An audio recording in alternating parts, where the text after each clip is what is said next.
Bonjour à toutes et à tous et merci pour votre présence à ce webinaire Amrae consacré au PCA-PRA face à la crise du Covid-19 et à savoir si depuis un an ils ont été plutôt utiles, futiles, comment ils ont été utilisés et comment on pourrait imaginer effectivement améliorer la logique du plan de continuité d'activité, de reprise d'activité.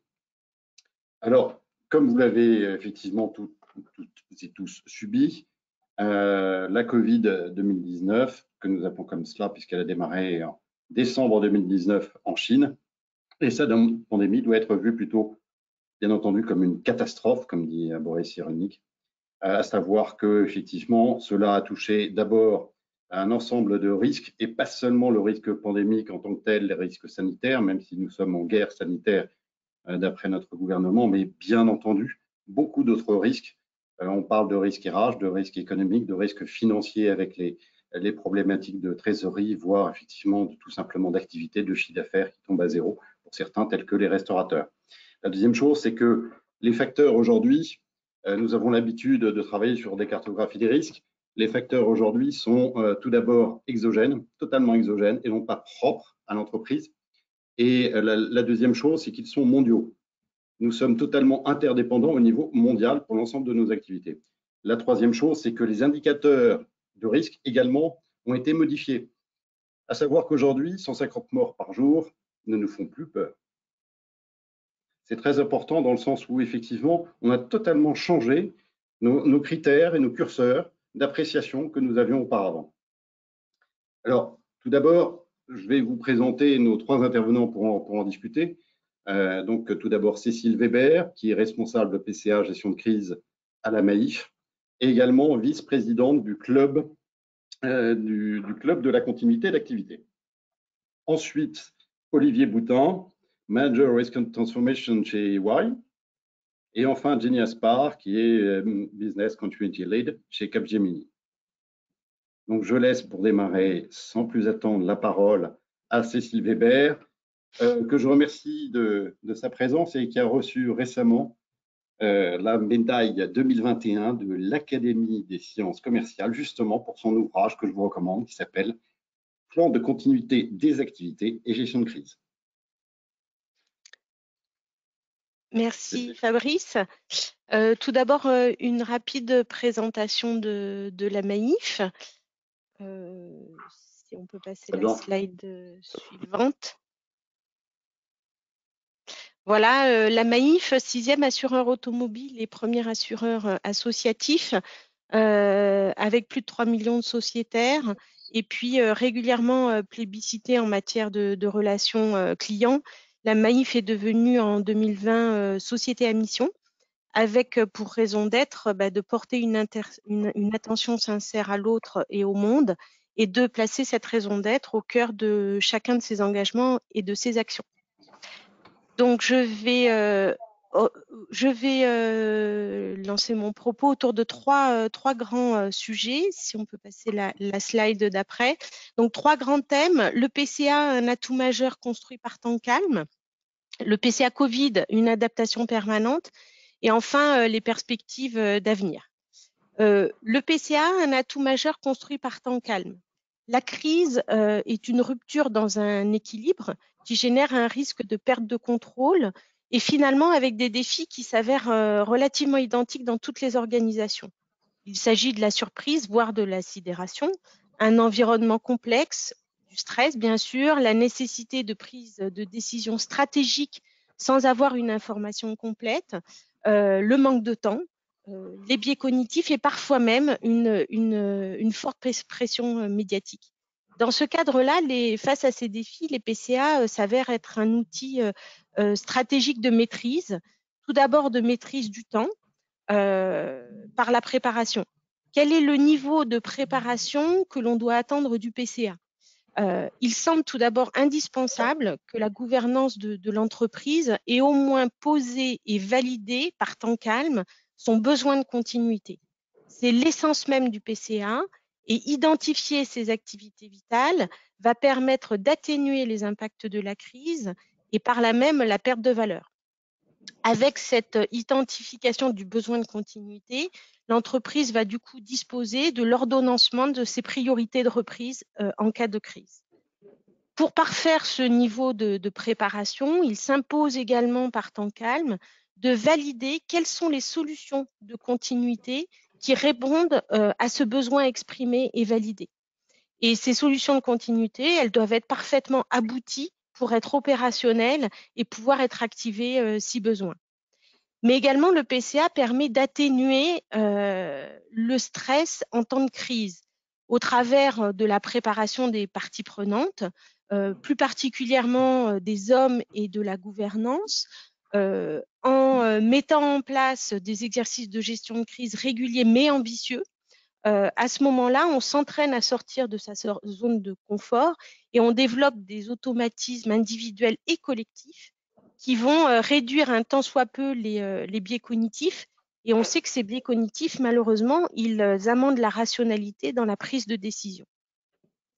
À la Maïf, nous avons une vraie stratégie d'exercice de gestion de crise par temps calme et cet entraînement régulier son intérêt a été salué au moment de la crise Covid. Malgré cette relative maîtrise au travers du PCA, pourquoi le PCA finalement ne s'est pas révélé au contour exact de la crise? On peut passer à la slide d'après. Finalement, la crise que nous avons rencontrée, elle n'était pas complètement modélisée. On a eu une crise qui était acinétique, plus lente, mais surtout évolutive, avec des coups d'accélération particulièrement nombreux et brutaux. Confinement, déconfinement, reconfinement, évolution des contraintes sanitaires, et avec également, couplé avec des enjeux de santé et des impacts psychologiques significatifs et qui se sont diffusés en population générale et du coup par là même en entreprise. Des contraintes qui étaient exogènes et endogènes inédites, comme l'a dit Fabrice tout à l'heure, des contraintes exogènes parce qu'une crise d'ampleur mondiale, des interdépendances fortes entre différents secteurs économiques et des impacts en cascade, je pense notamment aux approvisionnements. Au niveau des contraintes endogènes, elles étaient aussi majeures. Le besoin d'abord d'une veille large et permanente, ça, ce n'est pas nouveau dans une gestion de crise. Par contre, nous avons eu besoin de fiabiliser l'information de façon très importante du fait des fake news. Et ça, c'était nouveau. Et un besoin aussi de compréhension de données scientifiques pointues et qui, en plus, se sont révélées parfois largement contradictoires. Donc, quelque chose de véritablement nouveau. Un besoin d'agilité et d'adaptation permanent, alors un besoin d'anticipation constant, une indispensable réactivité et inventivité pour des besoins nouveaux mais aussi urgents, les approvisionnements dans un contexte de pénurie, que ce soit du matériel de protection sanitaire ou du matériel informatique. Et puis enfin, une agilité pour adapter à plusieurs reprises et rapidement notre organisation interne face à des directives gouvernementales qui ont été multiples et parfois dans des temps particulièrement records pour nous. En conclusion, pour pouvoir être efficace, le PCA, qui est un outil de réponse à la crise, doit être construit avec une approche pragmatique et sous forme de boîte à outils. Le postulat de départ est que de nombreux responsables PCA partagent, c'est qu'une crise, elle ne se déroule jamais comme on l'a imaginé et pas comme on l'a modélisé non plus. Donc, la construction du PCA, elle doit impérativement prendre en compte ce postulat au moment de l'initiative de la construction de ce PCA. En tout cas, c'est cette approche-là que nous avons retenue à la Maïf dès la construction du PCA il y a une dizaine d'années. L'application automatique d'une procédure n'a pas beaucoup de sens en temps de crise et le PCA doit être construit avec une approche très pragmatique boîte à outils pour s'adapter le jour J aux dimensions et aux caractéristiques de la crise et pouvoir du coup apporter une réponse la plus efficace possible. À titre d'exemple, le PCA doit contenir des solutions de continuité à disposition le jour J et qui doivent être parfaitement opérationnelles, c'est-à-dire qu'elles doivent être validées, elles doivent être mises à jour et testées régulièrement. Et de ce fait, le jour de la crise, on pourra soit les retenir en partie, soit les écarter parce qu'elles ne sont pas adaptées à la situation, ou encore les combiner avec d'autres solutions et pour au final apporter une réponse de continuité la plus pertinente et la plus adaptée à la situation rencontrée. Donc partant de ce principe, il est quand même effectivement un peu normal que le PCA ne se révèle pas au contour exact de la crise. En pratique, à la Maïf, on a adopté progressivement deux améliorations dans le cadre du PCA, en tout cas deux grandes adaptations sur deux axes. Le premier, c'était sur le périmètre, puisqu'on était face à une crise longue, mais nous, notre PCA était quand même construit sur la base d'une crise relativement courte. Donc, nous avons, dès le déclenchement du PCA, qui était le tout début mars, nous avons anticipé cette crise longue en créant des extensions du PCA, des extensions de périmètre du PCA, et nous en avons créé par deux fois dans le temps. Et ensuite, nous avons adapté les solutions de continuité, puisque bien évidemment, le télétravail faisait partie de nos solutions, mais il n'était pas du tout dans cette proportion. Et donc, on a dû adapter cette solution le jour J pour arriver à des dimensions de télétravail qui correspondaient à notre besoin. Finalement, avec cette approche boîte à outils, quelle que soit la crise, on considère qu'il nous faudra très vraisemblablement adapter notre dispositif PCA.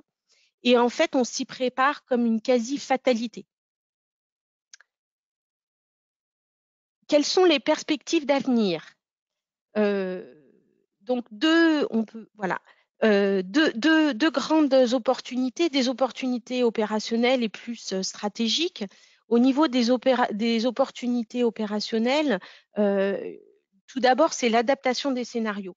Jusqu'à présent, nous travaillons sur des scénarios de crise relativement courtes, comme je le disais, avec des périmètres parfois limités. Et cette crise nous invite à faire évoluer nos dispositifs de continuité et créer peut-être des options de crise plus longues et plus étendues. En parallèle à la crise Covid, nous avons malheureusement déploré des crises supplémentaires, notamment dues à des effets d'aubaine, notamment dans le cadre du recours à l'urgence du télétravail. Il s'agit des cyberattaques. Et pour capitaliser, c'est peut-être le moment aussi d'intégrer la construction de ce scénario de PCA extrême, qui est l'indisponibilité totale et durable du système d'information. Enfin, en dernier levier opérationnel, l'adaptation des solutions, comme le deuxième levier, les adaptations de nos solutions de continuité. Le télétravail doit être projeté comme une solution à part entière, en tout cas dans une part beaucoup plus conséquente que celle que nous avions jusqu'à présent. Mais par contre, le télétravail ne doit pas être la seule et l'unique solution de continuité dans le prolongement de mon propos sur la notion de boîte à outils. En parallèle au télétravail, le Covid a mis en évidence aussi la nécessité de se réinterroger sur les besoins d'un site de repli physique. En septembre, on a constaté un engouement des entreprises à se déposséder de leur site de repli physique, avec bien sûr en corollaire des enjeux financiers significatifs. Pour autant, je pense qu'il faut être vigilant et ne pas compter que sur la solution du télétravail. Les sites de repli physique gardent une utilité, notamment eu égard au scénario de défaillance IT et notamment du VPN, mais aussi en prenant en compte que les tâches ne sont pas forcément télétravaillables, même dans le tertiaire, on s'en est rendu compte, et que en plus, certains collaborateurs ne manquent tout simplement d'une qualité suffisante de réseau pour pouvoir télétravailler. Le dernier levier d'adaptation opérationnelle, ce sont l'adaptation des hommes. Tout d'abord, le premier élément et qui est incontournable, c'est la nécessité de continuer la préparation de la cellule de gestion de crise à des exercices par temps calme, dans un souci de maintien de performance collective. Mais en parallèle, il y a aussi peut-être le lancement de réflexions sur les compétences comportementales des équipes PCA et de gestion de crise.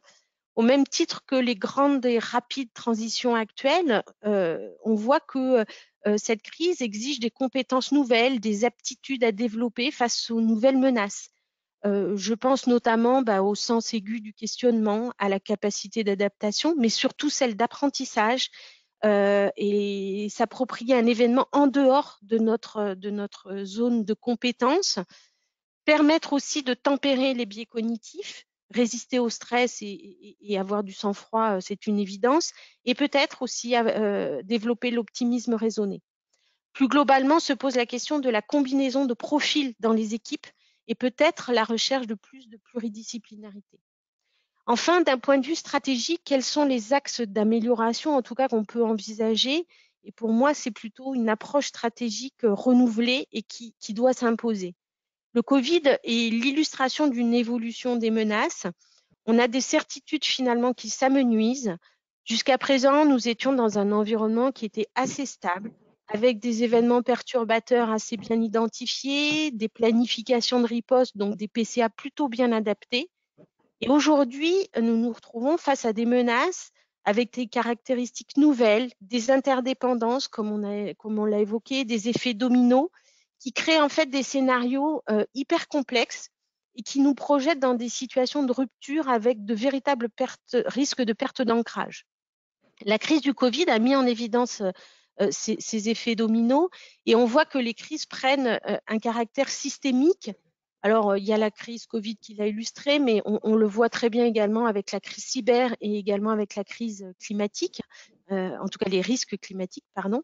Et on assiste du coup à une hypercomplexité des crises qui met peut-être à jour la limite de nos modélisations de continuité et qui en fait peut-être impose de revoir nos modèles de référence, en tout cas de les enrichir. C'est ce que j'appelle dans mon livre les dispositifs de résilience augmentée. Face à cette nouvelle donne, il y a deux leviers qui me semblent, deux leviers de réflexion qui me semblent très prometteurs et qu'il faut construire collectivement dès aujourd'hui. Tout d'abord, c'est l'intégration raisonnée des nouvelles technologies, notamment de l'intelligence artificielle, comme outil de performance au service de la résilience des organisations. Ces opportunités technologiques devraient nous permettre d'avoir des capacités, en tout cas des capacités phénoménales de modélisation, d'anticipation et peut-être nous aider à une compréhension plus holistique des problématiques de crise qui sont de plus en plus complexes.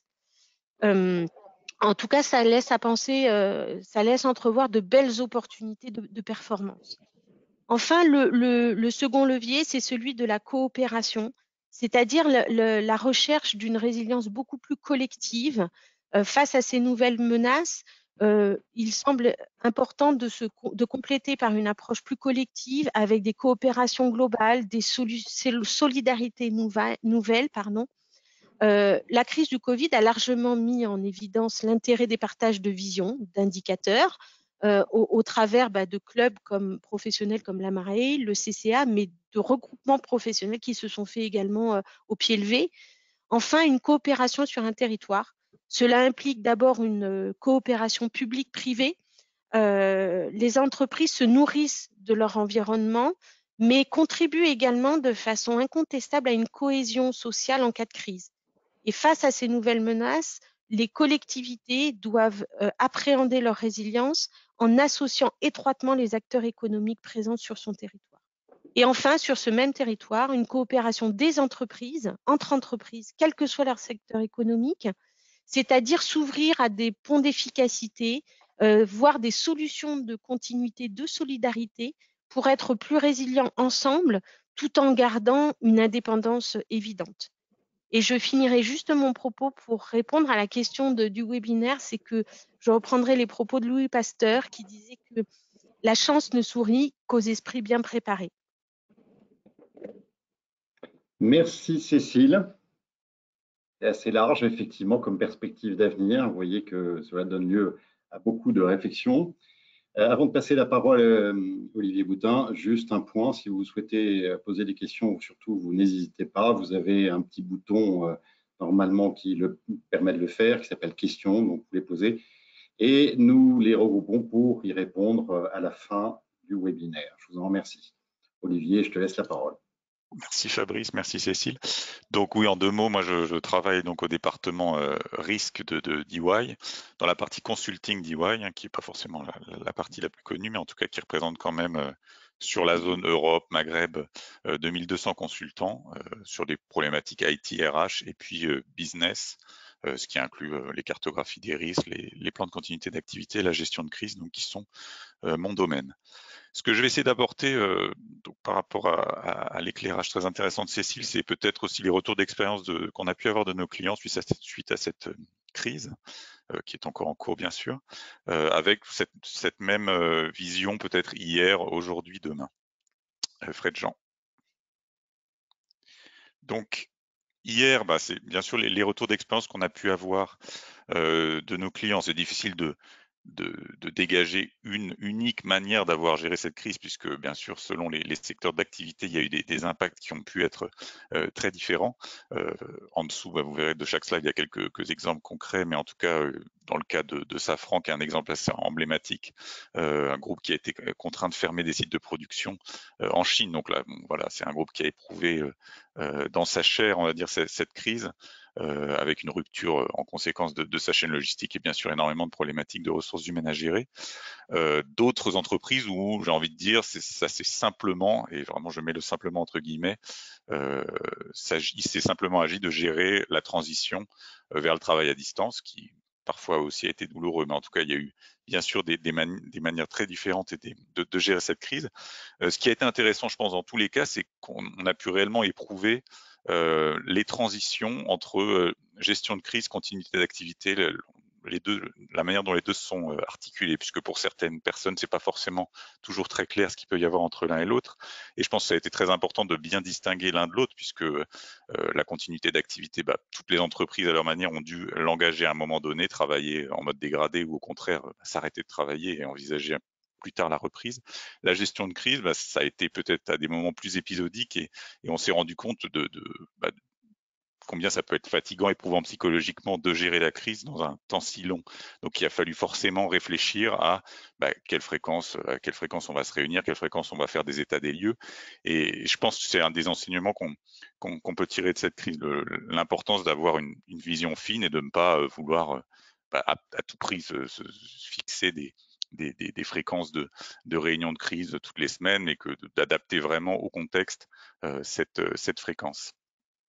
Si on peut trouver quelque chose de commun à beaucoup de secteurs, alors c'est notamment les services, mais je pense beaucoup de secteurs d'activité, c'est l'évolution qu'il y a eu dans cette crise d'une partie SI très prégnante en début de crise, où soit ça a été, comme je l'ai dit, la transition vers le travail à distance, et puis pour d'autres entreprises qui étaient déjà préparées au travail à distance, ça a été de gérer aussi les flux d'informations, parce que on s'est rendu compte que tout le monde ne pouvait pas en même temps travailler à distance, et il a fallu là aussi prioriser.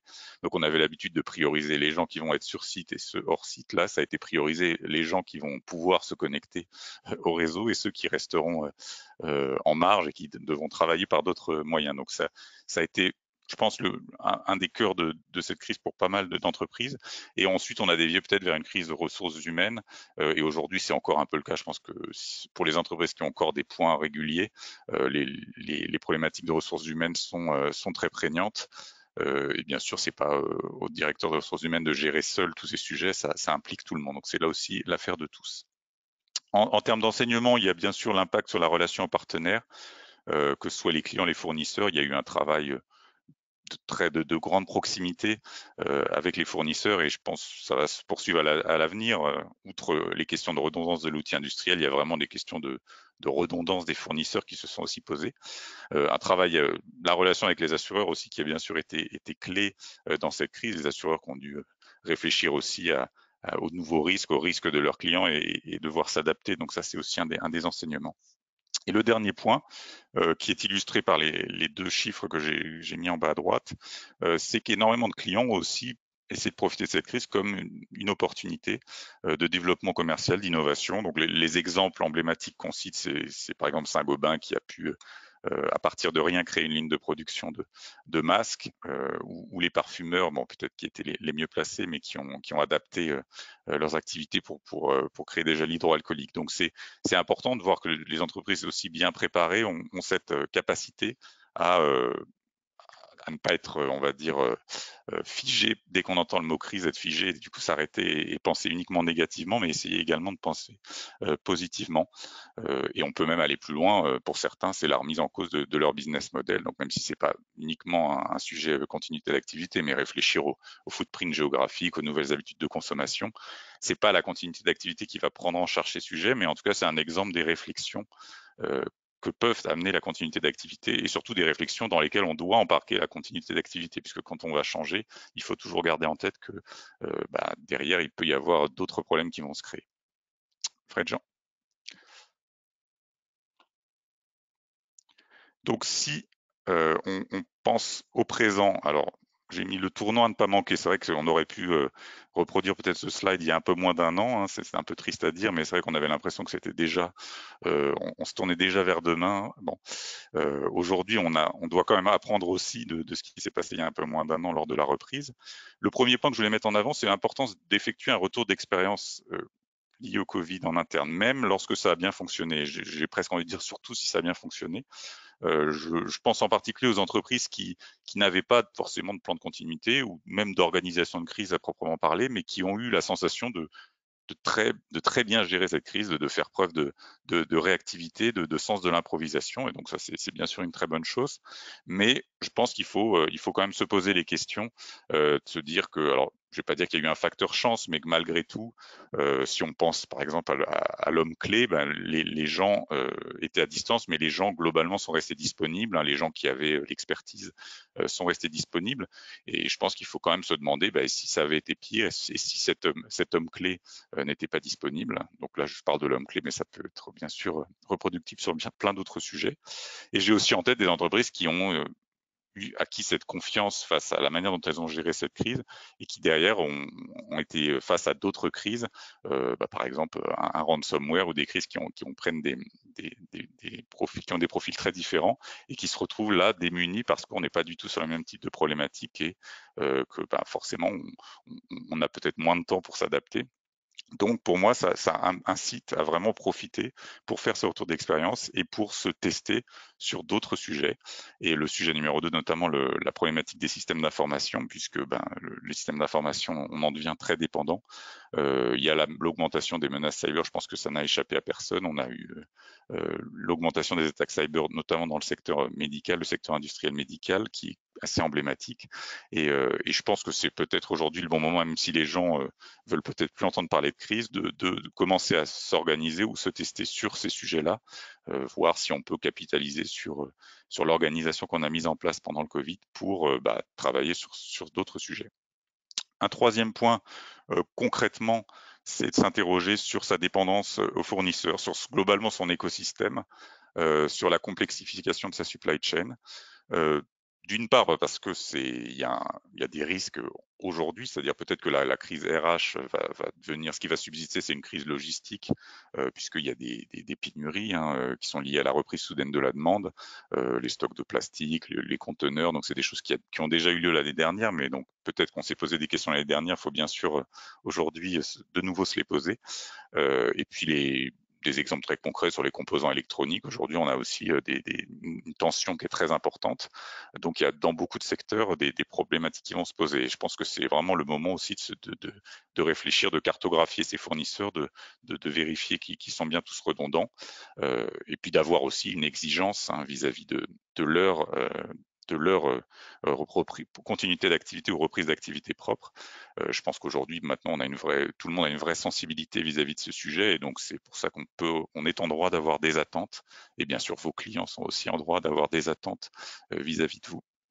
Et le dernier point, c'est l'organisation du travail, les problématiques ressources humaines. C'est ce qui illustre l'exemple en bas à droite, donc le fait que beaucoup de nos clients avec qui on travaille ont prévu de faire évoluer l'organisation. Ils sont soit au début de leur réflexion, soit ils ont déjà fait évoluer l'organisation. Et ça, c'est un point là aussi que je veux rappeler, j'en ai déjà parlé, c'est ne pas oublier, c'est très bien d'avoir ces excellentes idées, mais ne pas oublier d'embarquer la continuité d'activité. Si on fait appel à des nouvelles solutions informatiques pour le travail à distance, là aussi réfléchir à ce qui va être redondant, puisqu'on peut avoir trouvé une excellente solution, mais derrière, si cette solution tombe, ça fait tout tomber également. Donc c'est vraiment garder ça en tête dans toutes ces réflexions. Fred Jean.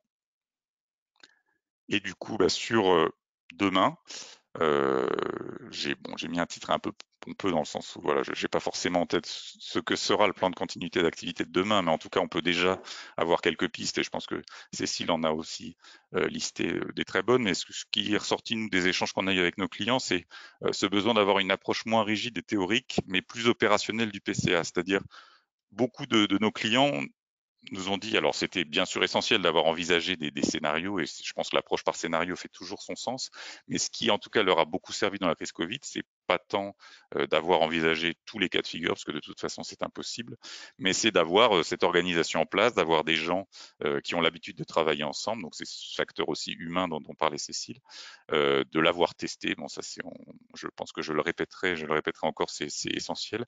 C'est vraiment ça qui a été le gros point positif dans tous les retours d'expérience qu'on a fait, c'est d'avoir cette culture. Et quand je dis plus opérationnel, c'est aussi d'impliquer l'ensemble des fonctions, hein, que toutes les fonctions que j'ai indiquées en bas à gauche soient embarquées sur ces problématiques, de ne pas en laisser sur le bord du chemin. Dans cette partie culture, comme je l'ai dit, c'est le fait de tester, le fait que les gens s'imprègnent de cette culture de gestion des risques. C'est vraiment là qu'est la résilience. On parle beaucoup de résilience aujourd'hui. Ça passe vraiment aussi par l'humain, que les gens aient cette habitude d'être face à ce type de situation. C'est un point qui est bien sûr essentiel. Les questionnements qui sont sortis aussi et qu'on a pu avoir lors des échanges, c'est pour les organisations qui souhaitent mettre en place cette organisation, c'est quelle fonction est légitime pour porter le sujet. Et c'est vrai que c'est une vaste question parce que ça peut beaucoup dépendre aussi en termes de profil de spécialisation. Il y a des entreprises qui sont très portées sur l'IT, d'autres au contraire avec des problématiques logistiques. Donc il y a une sensibilité qui est importante. Mais les points clés, c'est d'avoir le sponsorship, c'est-à-dire de ne pas avoir quelqu'un qui est dans son silo et qui va devoir aller casser des murs pour prendre contact avec d'autres fonctions. C'est d'avoir un sponsorship haut, d'avoir un lien directement avec la direction, et aussi avoir un lien, mais qui est pas forcément hiérarchique, mais un lien avec les opérations, avec les cœurs de métier, avec l'ensemble des fonctions que j'ai listées ici. C'est essentiel de ne pas avoir une continuité d'activité dans sa tour d'ivoire. Ça va de soi. L'intégration des tiers dans la démarche, bon, j'ai déjà parlé des fournisseurs, mais en tout cas, comme je l'ai dit, on est en droit d'avoir des exigences vis-à-vis de ces fournisseurs. Donc les tiers, ça peut être bien sûr les assureurs, mais c'est les fournisseurs clés. C'est de travailler avec eux, de les impliquer potentiellement dans les tests qu'on peut être amené à faire. C'est essentiel. Et le dernier point, c'est l'aspect aussi certification, tous ces aspects-là. On a des attentes de nos clients. Les assureurs aussi peuvent avoir leurs attentes. Les investisseurs peuvent avoir leurs attentes. Un des moyens de démontrer qu'on a eu une réflexion, qu'on est bien avancé sur ce sujet de la continuité, c'est aussi la certification ISO 22301 en l'occurrence, mais en tout cas c'est pas uniquement un tampon, mais je pense que c'est une certification qui est aussi opérationnelle, et c'est aussi une collaboration qu'on peut avoir avec cet organisme certificateur pour progresser d'année en année. Et c'est aujourd'hui un des enseignements, c'est que ça devient aussi beaucoup un argument commercial pour les entreprises d'être capables de démontrer qu'elles sont en capacité de poursuivre leur activité ou de reprendre leur activité de manière fluide. Et j'ai oublié de préciser les chiffres également que j'avais mis, en tout cas les retours de nos clients, mais c'est que globalement, il y avait finalement une culture de gestion de crise qui s'est aussi beaucoup mise en place pour certains clients du fait de cette crise, hein, puisqu'auparavant, il n'y avait pas forcément, pour une majorité d'entre eux, de formation qui était faite à la gestion de crise. Aujourd'hui, je pense qu'il y a une sensibilisation qui est forte, et c'est peut-être le moment aussi d'appuyer sur ce sujet. Les tests, là aussi, c'est une chose qui est rare. On fait beaucoup de tests, alors soit des RP, des tests informatiques qui sont il y a très familier de ce type de test. Sur la partie PCA, c'est plus difficile parce que on est aussi sur un temps long. C'est plus difficile de faire des tests en simulant ce temps long, mais en tout cas, c'est quelque chose qu'on fait très bien aujourd'hui, et c'est important de le réaliser, de ne pas se cantonner à la gestion de crise pure et dure, mais d'aller un peu plus loin. Et enfin, cette partie gouvernance, là, j'en ai un peu déjà parlé. C'est un point qui est essentiel d'avoir identifié qui est légitime dans l'entreprise pour porter ce sujet et pour embarquer tout le monde sur ce sujet. Voilà. Je vais laisser la parole à Jenny. Merci en tout cas, Olivier, effectivement. Et le dernier point n'est pas neutre, hein, comme vous le voyez, vous verrez également au travers de la présentation de Jenny, c'est également le positionnement de chacun dans l'entreprise en cas de catastrophe. C'est un vrai sujet aussi pour pouvoir avancer plus tard et faire face à malheureusement ce type de catastrophe qui est intégré bien entendu dans une gestion des risques et des crises d'une manière globale. Jenny, je te laisse la parole. Bonjour à tous, Jenny Aspar, je travaille au département production groupe de Capgemini et je m'occupe de la continuité d'activité des activités de production de Capgemini, notamment de tout ce qu'on fait pour nos clients. Je vais vous présenter un point de vue qui n'est pas uniquement celui de Capgemini, qui est une réflexion d'ensemble qu'on peut avoir. Nous, on est présent sur 50 pays, on a un peu plus de 250 000 employés. Voilà. Et on a commencé la pré-crise du Covid, on va dire, à partir du 10 janvier 2020, sur la base des premières informations qu'on voyait remonter de Chine. La première chose pour moi, c'est le plan de continuité d'activité. Je pense qu'Olivier et Cécile l'ont bien évoqué. C'est une boîte à outils quelque part. Fondamentalement, le plan de continuité d'activité, il nous apporte quelque chose qui est critique, c'est la connaissance de quelles sont les activités essentielles qu'on va choisir de protéger. Quel que soit le scénario de discontinuité auquel on fait face, on ne peut pas tout protéger au même niveau. Donc on fait des choix.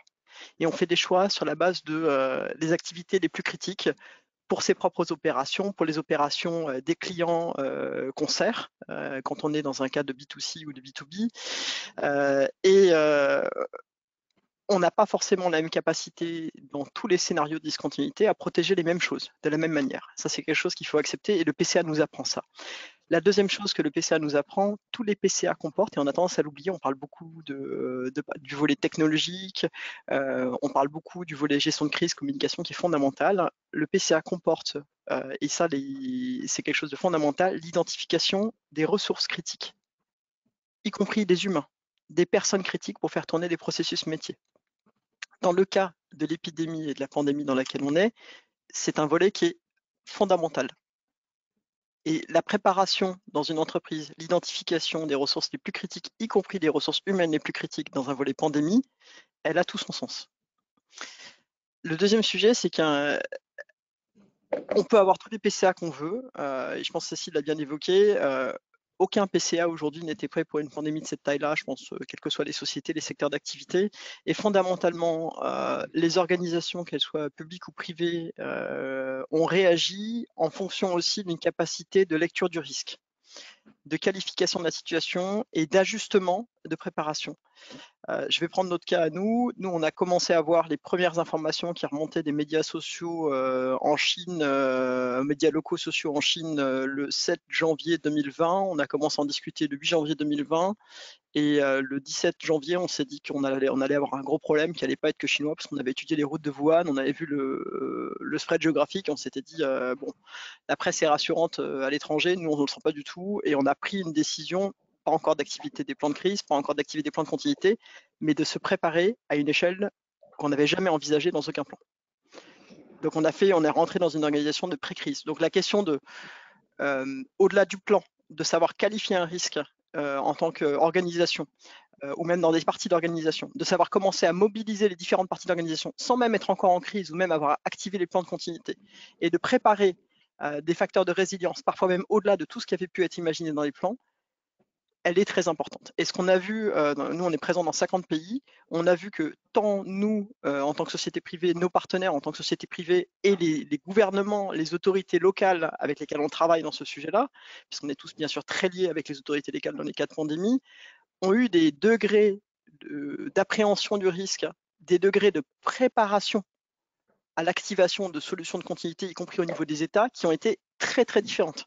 On a vu la gestion en Corée du Sud, en Australie, ou ce qui s'est passé au Brésil, ou ce qui s'est passé en Europe continentale, même entre les différents pays.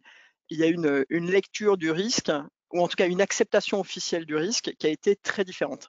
Et la réactivité, pour moi, elle est fondamentale. C'est-à-dire qu'on peut avoir le meilleur plan du monde, mais à partir du moment où la lecture du risque n'est pas fine et la qualification au sein de l'organisation n'est pas faite en temps et en heure, on perd énormément. Donc, au-delà du PCA, pour moi, il y a un facteur de réussite dans la continuité d'activité qui est clairement lié à la veille sur les risques la qualification des risques et ne pas avoir peur de dire, voilà, on s'est dit meilleur cas, dans le pire des cas, où est-ce qu'on va?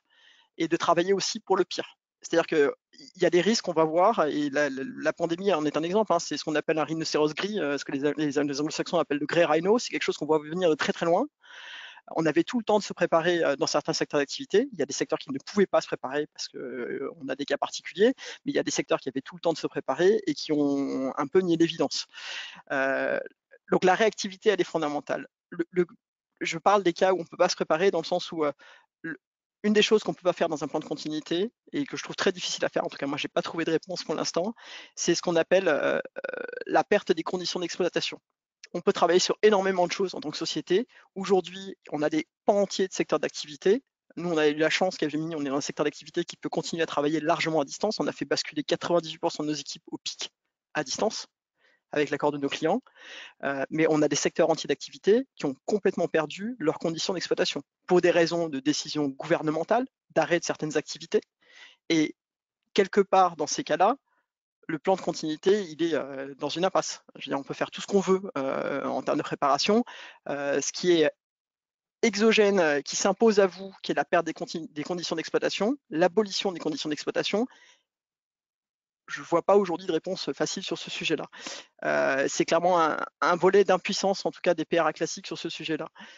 Et la difficulté aussi, c'est que quand on parle de continuité d'activité, on est souvent dans une logique, on active un plan de continuité, on active des solutions et on espère un retour à la normale. Dans la pandémie, le temps de la pandémie et les cycles de la pandémie font qu'il n'y a pas de prévision de retour à la normale facilement envisageable. Il y a certaines géographies où les gouvernements ont mené les choses tambour battant et il y avait une capacité à prévoir. Il y a d'autres géographies où ça n'a pas été le cas. Et le vivre avec, qui est pratiqué dans certains des pays, pose la question aussi de quel est le retour à la normale. Or, quand on active un plan, on est toujours dans une perspective de retour à la normale. On est dans un plan collectivement qui est activé depuis maintenant plus d'un an, hein, et avec une perspective de retour à la normale qui est partielle et qui est fragile et qui est soumise à des cycles qu'on ne maîtrise pas et sur lesquels on est impuissant en tant qu'organisation puisqu'on est sur du facteur biologique et humain. Donc le plan de continuité, de notre point de vue, c'est bien sûr un outil nécessaire. Je rejoins complètement ce qu'ont dit Olivier et Cécile. C'est-à-dire qu'une organisation qui n'a pas de plan de continuité, qui ne connaît pas ses activités critiques, qui ne connaît pas ses éléments critiques en supply chain, y compris le volet humain, elle est infiniment plus fragile en termes de capacité de réaction. Ça n'empêche pas que certaines organisations ont su réagir très bien en mode crise. Mais ça reste un outil qui est très très fragile s'il n'y a pas derrière un monitoring fin des risques et une vraie capacité à se dire avant même d'activer un plan, parce que l'activation du plan finalement c'était l'aboutissement de la lecture du risque et de la préparation des activités.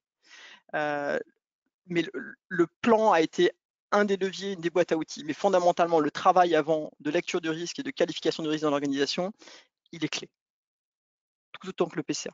Le PCA donne la boîte à outils, mais ne donne pas l'intelligence collective de l'organisation dans la lecture du risque. Il n'est pas suffisant. Le deuxième aspect, Fred-Jean, merci. Le deuxième aspect, c'est sur la leçon de nos supply chain. On parlait du plan de continuité d'activité juste avant et on disait, je vous disais, l'élément clé, c'est la connaissance des activités critiques et des éléments critiques dans sa supply chain.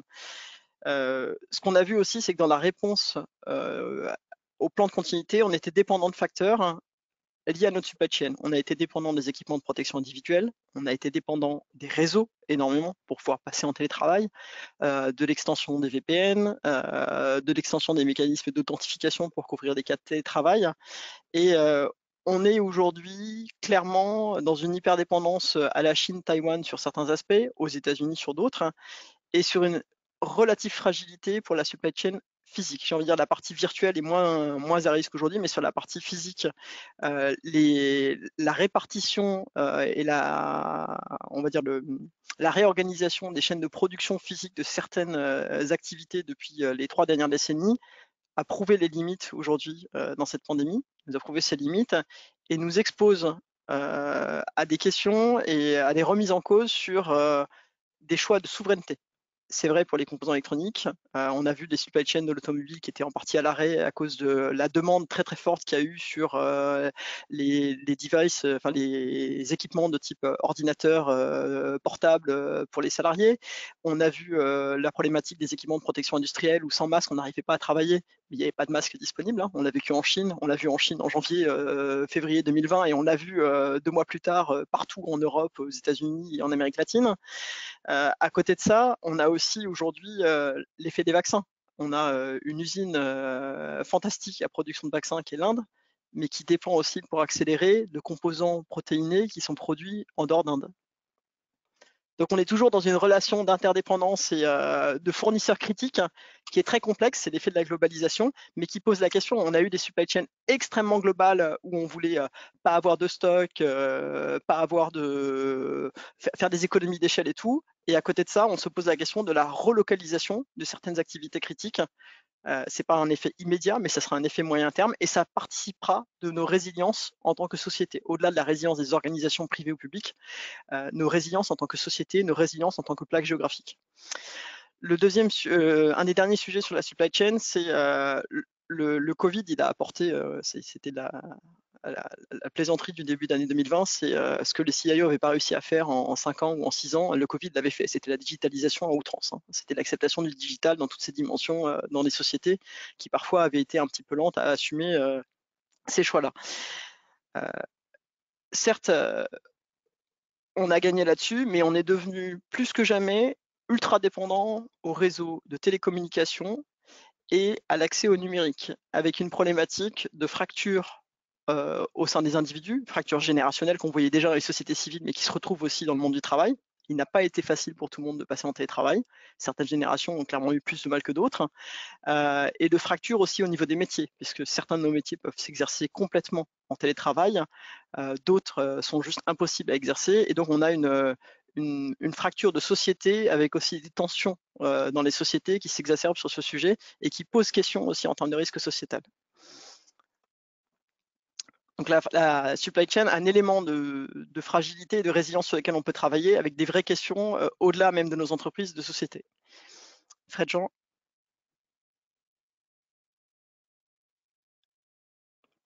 Et pour demain, on parlait d'hyperdigitalisation. Je vous disais, notre dépendance au digital, on l'a tous vu, n'a jamais été aussi forte. Aujourd'hui, les chiffres, les diverses études commencent à dire que la mafia fait plus d'argent, ou les mafias font plus d'argent avec la cybercriminalité qu'avec le business traditionnel. Je ne suis pas dans le métier, donc je ne saurais pas vous dire à quel point c'est vrai. Mais aujourd'hui, on a clairement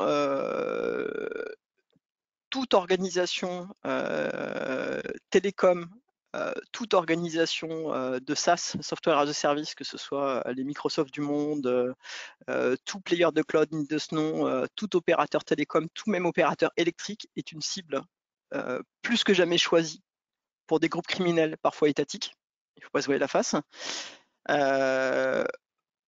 On avait, je rejoins les propos, je ne sais plus si c'était Olivier ou Cécile, la logique de sites de repli qui est en train d'être mis en cause par les sociétés, ce qui est discutable. Je rejoins Cécile tes propos là-dessus, parce qu'aujourd'hui, la continuité du télétravail s'est retournée au bureau. C'est pas dans tous les cas, mais c'est dans certains cas. On a une explosion aussi des activités de cybercriminalité visant nos sociétés ou nos organisations publiques. On l'a vu sur les hôpitaux, on le voit sur les collectivités territoriales. Et aujourd'hui, une des leçons, c'est beaucoup d'entreprises prévoient dans leur plan de continuité la perte de l'outil IT. Peu d'entreprises prévoient la perte totale de l'IT. La perte totale et durable de l'IT par l'effet du ransomware. La perte totale, demain de la plaque télécom d'interconnexion en France, qui pourrait arriver. La perte, un hack significatif sur le réseau électrique ou sur le réseau gazier dans une zone géographique. Toutes ces choses-là, elles peuvent se produire parce que de plus en plus, et quel que soit le niveau de sécurité qu'on met sur les outils de production industrielle et même sur les conduites de réseau, la virtualisation des réseaux, notamment au niveau télécom et dans la gestion des réseaux, même au niveau électrique, c'est un facteur de performance, c'est un facteur de scalabilité, mais c'est aussi un facteur de risque cyber. Et aujourd'hui, on ne peut plus, en tant que société, ne pas prévoir le risque cyber massif. Le risque ransomware.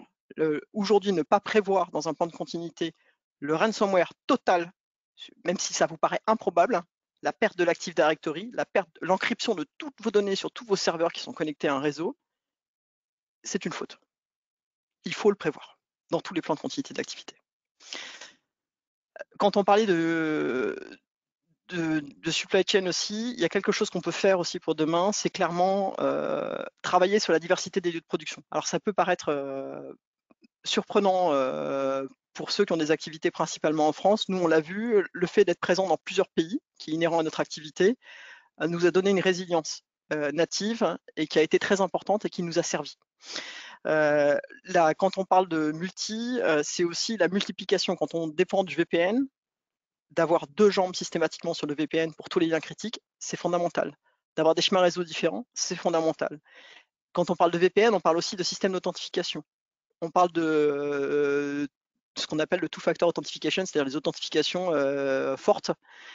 D'avoir des systèmes parallèles d'authentification forte, c'est fondamental. Toutes ces choses-là, c'est des choses qu'on peut regarder. Ça ne dépend pas forcément du plan de continuité d'activité d'une branche métier ou d'une activité en particulier, mais c'est des sujets qui doivent être travaillés avec les directions SI, notamment en interne, parce que c'est des choses qu'on peut travailler en amont et qu'on peut éviter. Et c'est des résiliences, c'est comme l'histoire de la résilience cyber. Quand on n'a pas de backup hors ligne, quand on n'a pas d'authentification forte secondaire, le jour où on a un pépin, le temps de redémarrage des activités, il est long, parce que ce n'est pas des choses qu'on peut construire à la volée facilement. C'est des choses qu'on ne peut pas pallier si on ne les a pas préparées facilement. Et ça, le plan de continuité d'activité, s'il ne l'adressait pas déjà avant le Covid, l'hyperdépendance au réseau renforcée par le Covid doit permettre de le prendre en compte. Donc cyber toujours, je pense que il faut être clair, le rhinocéros gris qu'on a vu en 2020, c'était la pandémie. Le rhinocéros gris auquel on a tous déjà à faire face, alors certains l'appellent le signe noir ou Black Swan. Je pense que c'est aussi un rhinocéros qu'on a le temps de le voir venir dans nos organisations. Le risque cyber, ransomware massif pour un de nos fournisseurs critiques ou pour nous en tant que société, on doit s'y préparer. Voilà. Merci beaucoup. Fabrice, over to you. Merci beaucoup Cécile, Jenny et Olivier pour vos explications et toutes ces réflexions très intéressantes. Et comme vous l'avez vu, effectivement, les PCA, PRA ont donc été utiles, ne serait-ce que comme boîte à outils, hein, c'est la base, hein, ce mot est revenu plusieurs fois, effectivement, et ça permet d'avoir une base de réflexion et d'organisation au sein de l'entreprise. Et ça permet aussi de cette crise, cette catastrophe, comme vous l'avez vu, je préfère parler de catastrophe, a permis de se poser aussi, voire se reposer les bonnes questions en termes d'organisation, en termes d'impact, en termes de lien entre l'ensemble des composantes de l'entreprise et notamment d'intégrer d'autres facteurs et les étendre, voire les étendre quand on parle de PCA, PRA étendu, c'est aussi d'intégrer la réflexion au risque que cela, bien entendu, a donné sur tout ce qui est RH, tout ce qui est SI, cyber, supply chains. C'est vraiment voir stratégie d'entreprise, financement et trésorerie quand on voit le nombre de PGE qui ont été souscrits, ne serait-ce qu'en France. Autre chose, il y a également là-dessus le PCA qui doit être vu comme une partie intégrante de la gestion de crise et de la gestion de risque en général. La gestion de crise, c'est plus pour effectivement se dire que doit faire l'entreprise face à un événement. Là, finalement, comme vous l'avez compris, la pandémie Covid, c'est un événement à la base qui est devenu de multiples événements et de multiples impacts, comme une explosion, comme une bombe qui a explosé. Et enfin, je dirais qu'il faudrait aussi pouvoir s'appuyer sur un ensemble d'organisations, donc pas forcément l'OMS, hein, on a vu qu'il y a eu quelques petits soucis au démarrage. Hein, comme Jenny, nous avons travaillé dessus depuis le mois de janvier 2020 et on suivait jour par jour l'OMS et également les sites gouvernementaux qui s'appuient sur l'OMS. Et là, effectivement, on se disait pourquoi ils ne passent pas au niveau supérieur, étant donné les risques que cela peut engendrer, mais surtout collaboration avec les collectivités et l'État. Et quand on dit cela, cela veut dire aussi que cela justifie que l'entreprise se prenne en charge et développe en interne tous les outils, toutes les stratégies pour une meilleure résilience. Voilà, je ne sais pas si il y a des questions. Oui, j'ai vu effectivement des petites questions que je vous livre, à savoir la première chose, c'est celle qui consiste à dire que, je vous lis la question, il me semble très difficile d'élargir le PCA à tout type de crise. Que pensez-vous d'aller plutôt vers une clarification nette? Le PCA prépare l'entreprise au choc, la gestion de crise répond aux crises multiples, plus complexes. Est-ce que l'un de vous trois veut répondre à cette réflexion? Bon. Oui, Jenny? Ou Cécile, vas-y, je sais pas. Non, vas-y. Je pense que le PCA, il n'a pas toutes les réponses. Il apporte la connaissance de ce qu'on doit protéger et des points de fragilité et des points qu'il faut sécuriser. Il apporte une culture de savoir qui doit être mobilisé dans la gestion d'incidents. J'aimerais aussi qu'on parle du fait qu'on peut activer un plan de continuité sans être en crise. La gestion de crise, quelque part, c'est la reconnaissance d'une situation qui dépasse tout ce qu'on a prévu et du fait qu'on va être hors de la gestion d'incident classique. On peut avoir une gestion d'incident, une activation de plan de continuité sans être nécessairement en crise. Ça ne veut pas dire que la cellule de crise n'est pas informée de l'incident en cours, de l'activation du plan. Ça, pour moi, c'est fondamental. Mais la question, elle est plus que par rapport à... Enfin, moi, la réponse à la question, je la vois aussi comme le fait que sur des scénarios différents, on a des équipes de réponse d'incidents dans des métiers différents qui doivent être mobilisés. Il est clair qu'un incident cyber ne mobilise pas du tout les mêmes équipes de réponse à l'incident qu'un incident IT classique, que la perte ou qu'un incident sanitaire comme celui qu'on est en train de vivre. La gestion de crise peut être la même, c'est-à-dire que les acteurs impliqués dans la crise peuvent être les mêmes, avec des lignes métiers qui vont être ou des fonctions qui vont être plus ou moins représentées suivant la couleur de la crise et la nature de l'incident. Mais fondamentalement aussi, avant même de parler de gestion de crise, c'est la question des équipes de réponse à l'incident, d'avoir identifié des gens qui ont une expertise de ce qu'on va appeler niveau 2, niveau 3, donc quel que soit le sujet, sanitaire, informatique, cyber, logistique, et qui vont apporter la capacité de réponse de l'entreprise et supporter la cellule de crise. Parce que la cellule de crise toute seule, sans les équipes de réponse à l'incident, les gens qui sont en cellule de crise ne sont pas ceux qui vont répondre les mains dans le cambouis à l'incident et qui vont traiter l'incident ou la situation à laquelle on fait face. Ils vont coordonner, donner la direction, prendre des décisions arbitrées, mais ce n'est pas eux qui vont résoudre l'incident. Et fondamentalement, l'une des questions dans le PCA, c'est aussi la coordination de la réponse à l'incident avant même l'activation de la cellule de crise, ou en parallèle de l'activation de la cellule de crise. Très bien, merci pour cette réponse. Cécile, tu veux rajouter quelque chose? Oui, juste pour compléter, le PCA, il faut vraiment le voir comme un outil de réponse opérationnelle. C'est-à-dire que la modélisation qu'on va faire, la construction des scénarios, elle va se baser sur à la fois des scénarios génériques d'indisponibilité de ressources essentielles, donc extrêmement basiques et du coup le basique pour l'entreprise, mais également sur des scénarios beaucoup plus complexes et qui vont peut-être pas être abordés de la même façon, qui vont être abordés plutôt sous la forme de schéma directeur. En tout cas, tout ça va fournir des éléments de réponse, mais qui ne correspondent pas forcément à ce que l'entreprise va rencontrer. Et du coup, la cellule de gestion de crise, elle a à disposition éventuellement des éléments de réponse qui sont les PCA, les PRA, différents outils opérationnels, mais elle peut ne pas en avoir besoin. Donc, il est important qu'au sein de cette cellule de crise, on comprenne bien que le PCA ne résoudra pas tout et ce n'est pas une réponse à tout. Il n'y a pas de réponse à tout. Mais par contre, ça nous permet de trouver des pistes de solutions. Et d'où l'intérêt de ce que disait tout à l'heure aussi Jenny, je crois, c'était que le RPCA soit aussi dans la cellule de crise et normalement coordinateur de crise pour que au cours de cette gestion de crise, ils puissent lever des options de solutions opérationnelles au titre du PCA. Donc, c'est toute cette imbrication qui est importante à créer et au travers notamment de mise en situation pour créer du lien et que les personnes, elles travaillent ensemble pour que le jour J, les choses se fassent de façon très naturelle. Très bien, merci. Autre question, existe-t-il des solutions digitales qui permettent de gérer le PCA? Il y a, je pense, des solutions digitales sur peut-être pour faire tout ce qui est les business impact analysis, des choses qui peuvent être parfois un peu lourdes de manière documentaire, ou pour tout ce qui est main courante, mais là ça concerne aussi plus la gestion de crise.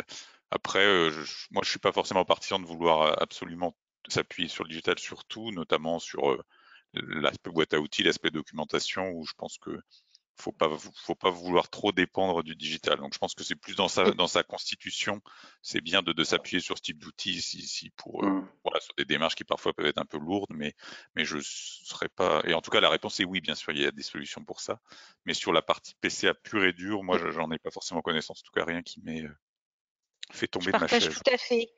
Je partage tout à fait. C'est important que ça soit un outil de facilitation et de stockage et de gain de temps, notamment pour la mobilisation des équipes de gestion de crise et les équipes opérationnelles également.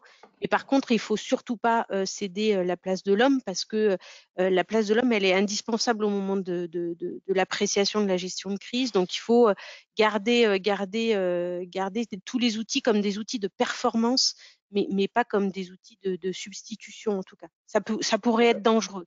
Et là, on rentrerait dans des biais cognitifs où justement, ça rassurerait et ça permettrait ça aurait pour conséquence de se détacher un petit peu de la prise de décision et ça pourrait être dangereux finalement. Merci. Autre question, comment utiliser le PCA lorsqu'on est confronté à plusieurs crises en parallèle, sanitaire, cyber? Faut-il un seul PCA, voire plusieurs, et plusieurs cellules de crise? Je pense que c'est assez complémentaire de ce qu'on a un peu déjà dit. Je pense pas qu'il y ait l'idée d'avoir plein de cellules de crise, parce que là, je pense pas qu'on s'y retrouverait. Une seule cellule de crise, ça veut pas forcément dire qu'on aura toujours les mêmes personnes dans la salle, mais en tout cas, on a un cœur de cellules qui doit avoir connaissance de tous les événements, même si c'est des crises très différentes, parce que derrière, on doit communiquer aux clients, on doit communiquer les bons messages. Après, rien n'empêche d'avoir des expertises, ce qu'on peut appeler des cellules experts, tout simplement des expertises qui iront gérer et qui peut-être elles géreront aussi la partie opérationnelle, la boîte à outils PCA, mais bien sûr plusieurs PCA, ça fait sens dans le sens où on peut parler d'un PCA, plusieurs PCA, mais c'est de la terminologie, mais j'irai pas parler de plusieurs cellules de crise en parallèle ou plusieurs gestions de crise. En tout cas, c'est. Nous sommes tout à fait d'accord. Ce qu'il faut surtout, c'est avoir plusieurs cellules opérationnelles. Pardon ? Oui, je disais juste une cellule de crise effectivement pour le groupe, et ensuite, on a vu avec les exemples notamment de Jenny, selon les différentes composantes des activités des entreprises, une cellule de crise aussi par activité principale de l'entreprise et du groupe. Donc vraiment, là, on est plus en top-down, alors que justement, le PCA, on dit souvent, c'est de l'opérationnel, on est plutôt bottom-up. Mais là, il faut que ça se croise. Il faut vraiment que ça se croise pour que ça soit efficace. Mais la cellule de crise, au niveau groupe, elle est indispensable, je pense. On a une dernière question. La crise Covid a forcé l'entreprise à changer son organisation du travail, à savoir avec le télétravail, l'informatique et les télécommunications, any device, anytime, anywhere. Que restera-t-il lorsque la crise sera maîtrisée par la vaccination notamment? Reviendra-t-on à l'ancienne organisation, à savoir le travail au bureau sur son lieu habituel de travail, l'usine? Quel est votre avis?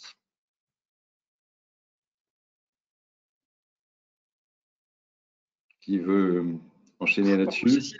Cécile ou Olivier, dites, sinon je le prends, s'il vous plaît. Donc, vas-y, Jenny. Je pense qu'il y a des gens qui ont découvert le télétravail, qui ne connaissaient pas le télétravail, qui n'avaient jamais eu accès dans leur métier.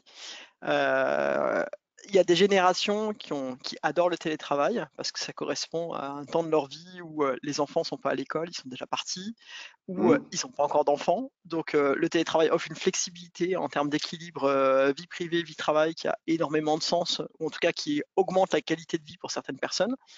Tout le monde n'a pas envie de faire du télétravail, ça c'est quelque chose que je pense que les entreprises savent. Beaucoup de gens ont envie de retenir une partie de télétravail, mais quand on regarde aujourd'hui toutes les études qui peuvent être faites en termes de recherche dans les différents pays et dans les différents secteurs d'activité, je pense que l'effet boomerang de la pandémie, du fait que les gens ont envie de se revoir, font que les gens vont vouloir reprendre en grande partie une partie de présentiel. La question ensuite de la part de télétravail qui restera, elle est liée sans doute à la culture des sociétés. On a vu déjà avec l'Asie qui a recommencé à reprendre un bout de vie normale en Asie du Sud-Est, hein. Même si le Japon est reparti dans une vague aujourd'hui, mais la Chine, les gens sont massivement revenus au bureau alors qu'on pensait que certains allaient continuer à faire du télétravail. En Australie, alors que la culture se prête assez bien au télétravail. On pensait que les gens allaient rester beaucoup en télétravail. Et en fait, on voit un effet volonté de se revoir après la pandémie qui est assez important, mais il y aura sans doute une baisse derrière. La question aussi, pour moi, c'est une question d'attractivité des talents. Aujourd'hui, quand les sociétés recrutent, alors certes, il y a des métiers qui ne se prêtent pas au télétravail, mais quand les métiers se prêtent au télétravail, quand une société recrute, une société qui dit « moi, je veux faire du tout télétravail » ou « moi, je retourne dans le monde d'avant, il n'y aura pas de télétravail », quelle est sa réelle capacité à attirer des candidats? Je pense que c'est ça la question. Et je pense que le facteur d'attractivité des talents ou de rétention des talents dans beaucoup de sociétés va aussi être lié dans la capacité à conserver un certain degré de souplesse, parce que là, c'est pas juste 2 mois de télétravail qu'on a fait. Dans certains pays, ça fait 1 an et demi que les gens sont en télétravail. On va se voir la face. Dans certaines fonctions, ça fait 1 an et demi que les gens n'ont pas mis un pied au bureau. Il y avait des sociétés qui annoncent, sociétés américaines notamment, pas de retour au bureau en 2022. Même pas en 2021, en 2022. Donc 2023, premier retour au bureau.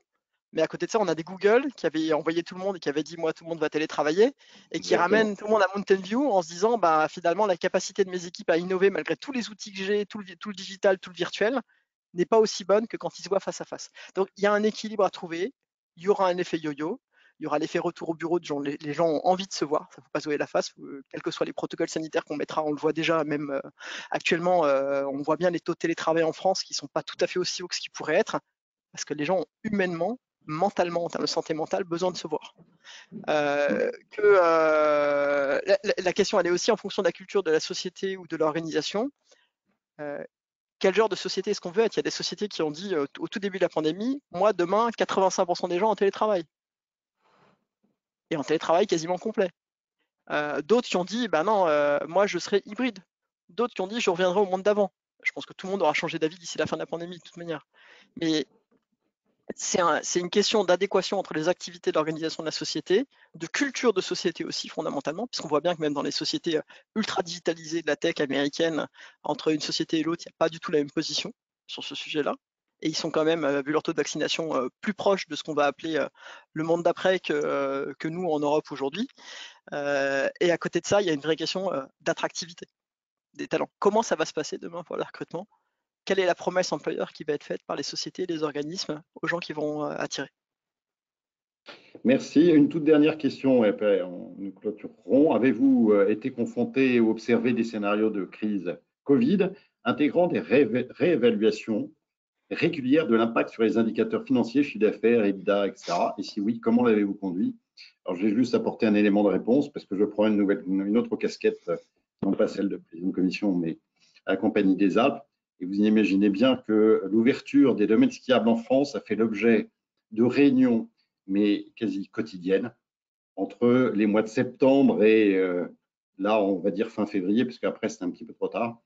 Et donc aussi des scénarios systématiques et là-dessus quasiment quotidiens, en se disant effectivement quels seront les différents impacts sur les financements, sur l'activité, sur les RH, comment on organise, est-ce qu'on teste tout le monde avant, est-ce qu'on vaccine aussi notre personnel avant si on réouvre, sur bien entendu les plans de trésorerie, les PGE et tout y quanti. Donc on peut dire qu'effectivement là-dessus, le fait que dans certains pays tels que la France, nous avons eu un phénomène de confinement, déconfinement, reconfinement qui n'en est pas un, etc.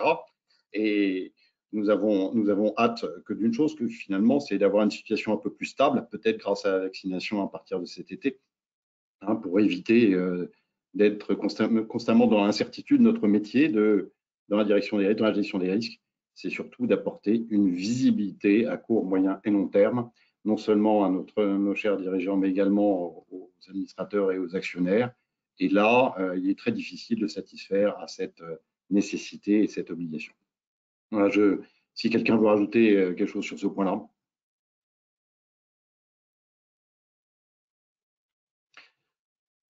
Donc, je vous remercie d'abord. Merci à toutes et à tous d'avoir assisté et posé des questions à ce webinaire. Je remercie bien entendu particulièrement Cécile Weber, Génie Aspar, Olivier Boutin, mais également, on va dire, à la logistique, Fred Jean-Gay qui la marée.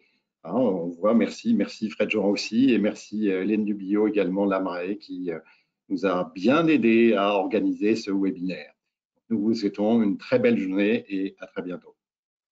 Merci. Merci à tous. Merci Fabrice, merci à tous. Au revoir. Merci beaucoup. Au revoir.